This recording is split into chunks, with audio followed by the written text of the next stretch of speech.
कैसे होता है तो हम फौरन इमाम अहमद रजा की बात करते हैं। कोई पूछे अगर जंगल में मंगल कैसे होता है तो हम फौरन इमाम अहमद रजा की बात करते हैं। इसीलिए तो हम तमाम सुन्नी कहते हैं कि इमाम अहमद रजा के इल्म की ऐसी हवेली है जहाँ से रोशनी ईमान की दुनिया में फैली है। किसी के नाम कहने से ना बदला है ना बदलेगा, मेरा मरकज बरेली था मेरा मरकज बरेली है। किसी के नाम कहने से ना बदला है ना बदलेगा, मेरा मरकज बरेली था मेरा मरकज बरेली है।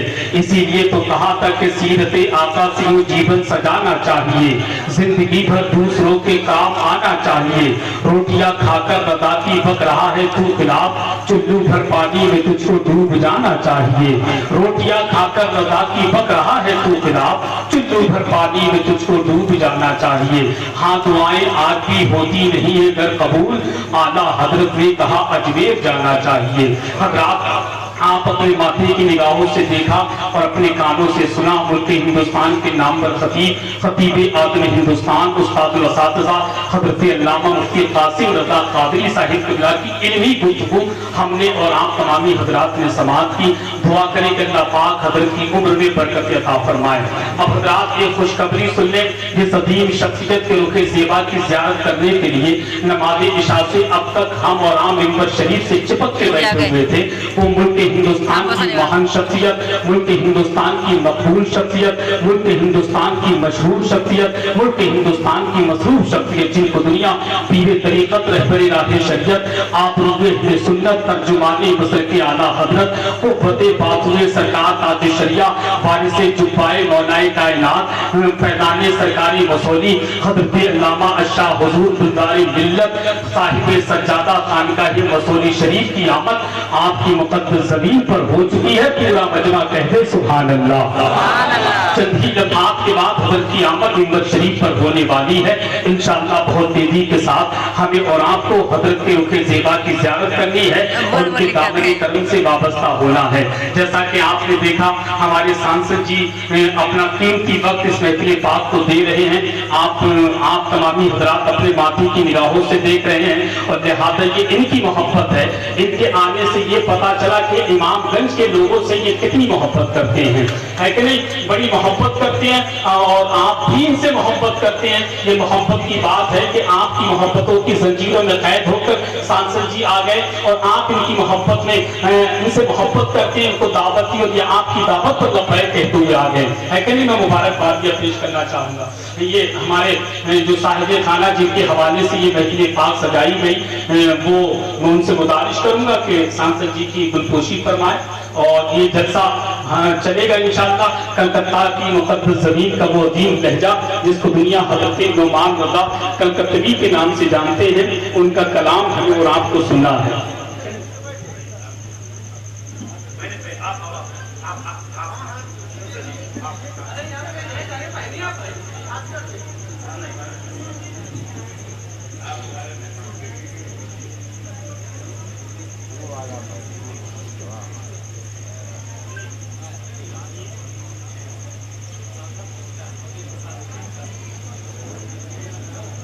बहुत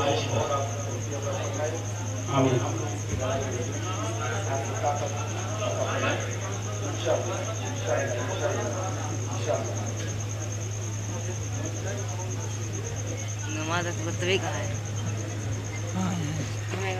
नमाज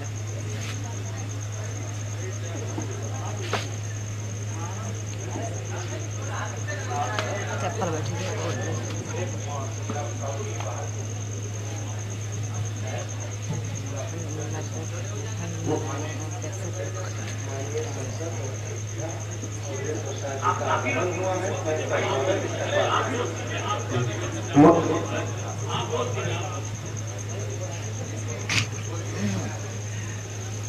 आज इस इमामगंज की पावन धरती पर हमारे बीच में अयोध्या की पावन धरती से समाजवादी पार्टी के नवनिर्वाचित आपके सांसद आपके बीच में आए हैं। आप सभी की बदौलत आप सभी के प्यार और दुलार की बदौलत आज सांप्रदायिक शक्तियों को परास्त करते हुए माननीय सांसद श्री अवधेश प्रसाद जी ने आपका नाम पूरी दुनिया में रोशन किया है। हम आप सभी से चाहते हैं कि मोहब्बत के पैगाम को जो देश में नफरत की राजनीति फैलाई जा रही है, उसी के बीच में माननीय अवधेश प्रसाद जी ने मोहब्बत के नाम पर आप सभी लोगों ने जो दुआ दी है, आप सबकी बदौलत पूरी दुनिया में नाम हो रहा है। हम चाहते हैं कि हमारे साथी आदरणीय शकीर साहब जो एडवोकेट हैं हाई कोर्ट के, उनसे चाहते हैं वो आए सांसद जी का माला पहनाकर स्वागत करें। आदरणीय वकील साहब शकीर अहमद जी, हमारे साथी पीर अली साहब हैं, वो भी हमारे माननीय सांसद जी को माला पहनाकर स्वागत करें। हमारे बीच में सिराज अहमद जी हैं, तमाम साथी हैं। मैं आप सबका स्वागत करते हुए जो इस इमामगंज की पावन धरती पर हमारे तमाम बाहर से मौलवी मौलाना या तमाम धर्मावलंबी आए हैं, मैं उन सभी का स्वागत करते हुए माननीय सांसद जी से चाहूंगा अपना आशीर्वचन प्रदान करें। माननीय सांसद श्री अवधेश प्रसाद जी।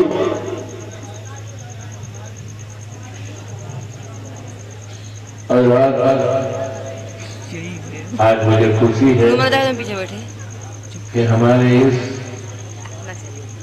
महबूब इलाके में बहुत शानदार तरीके से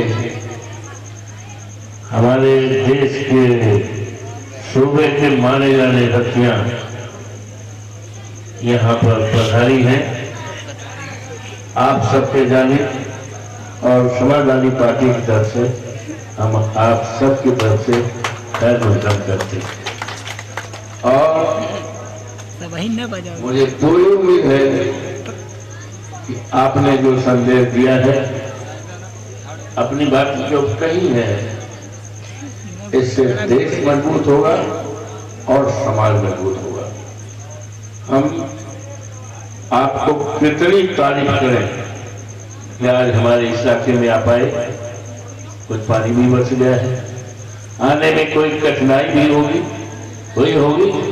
हमें क्षमा करेंगे, लेकिन अगली बार जब आप आएंगे तो पूरी तरह से चमचमाता हुआ इलाका आपको दिखाई पड़ेगा।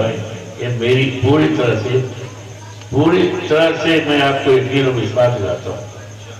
हज़रात, ये जो चुनाव हुआ है और चुनाव में भारतीय जनता पार्टी ने पूरी तरह से चुनाव में समाजवादी पार्टी इंडिया गठबंधन को शिकस्त देने का कोशिश किया और मुझे आपको बताते हुए खुशी हो रही है, चुनाव के पहले पूरे देश के लोगों की निगाहें फैजाबाद अयोध्या सीट के लिए थी, क्योंकि भारतीय जनता पार्टी ने पूरे देश में क्या क्या किया था और कितना प्रयास किया था, कितना लोगों को गुमराह किया था झूठ बोले थे। और जब यहाँ की आवाम ने और आप सबने और ऊपर वाले ने, परमात्मा ने, और जब चुनाव जीता दिया तो दो तरह की चर्चा है। चर्चा केवल फैजाबाद और दौरी में ही नहीं, चर्चा पूरे देश और दुनिया में है। एक चर्चा यह है कि समाजवादी पार्टी का उम्मीदवार अखिलेश यादव को उम्मीदवार कैसे जीता। दूसरी चर्चा है कि भारतीय जनता पार्टी का उम्मीदवार कैसे हारा। ये दो तरह की चर्चा केवल हिंदुस्तान में ही नहीं, सारी दुनिया में आज चर्चा है। और मैं आपको बधाई देता हूं, मुबारकबाद पेश करता हूं कि आप सबने पूरे देश और दुनिया में अपनी चर्चा बढ़ाई है और आपका डंका पूरे देश में बढ़ रहा है। और इस तरह का संदेश पूरे देश और दुनिया में गया है कि देश में नफरत की राजनीति नहीं चल पाएगी, अलग कर दो, अलग कर दो। राजनीति चलेगी भाईचारा की, आपसदारी की, प्यार और मोहब्बत की राजनीति चलेगी और धर्म पर आधारित राजनीति नहीं चलेगी। इस चुनाव में जो उम्मीदवार भारतीय जनता पार्टी का बन रहा था, ये उसकी हार नहीं है कि भारतीय जनता पार्टी की विचारों की हार है, उसकी मानसिकता का हार है, किसी व्यक्ति की नहीं हार है। और आपका नाम पूरे देश में और इनके सफाया की शुरुआत अयोध्या से हो गई है। इस सिलसिला हमें आपके बीच कहते हुए खुशी हो रही है कि समाजवादी पार्टी की ताकत पूरे देश में आप सबकी बदौलत, आवाम की बदौलत और प्रदेश के सभी लोगों की बदौलत ताकत बढ़ी है। और उत्तर प्रदेश में भारतीय जनता पार्टी हारी है। कहां ये घमंड से कहते थे 80 पार, तो 40 के नीचे लगे। हमारी सीटें हो गई 46 और है केवल 80। तो भारतीय जनता पार्टी पूरी तरह से उत्तर प्रदेश में हारी है। और हमने तो अभी 4 दिन पहले कहा था कि 27 में जब चुनाव होगा तो भारतीय जनता पार्टी पूरी तरह से हारेगी और 403 सीट में 27 में अगर 50 सीट भी जीत पा जाएगी तो मैं राजनीति से इस्तीफा दे दूंगा। ये मैंने कहा था। ये मेरे कॉन्फिडेंस आप सब पर है। लोगों का विश्वास, लोगों के जो हमारे प्रति विश्वास है, हमारे नेता आदरणीय अखिलेश यादव के ऊपर जो यकीन और विश्वास और भरोसा है, इस भरोसे के साथ मैंने कहा है यहां उपचुनाव होने जा रहा है। आपने हमें विधायक बना था,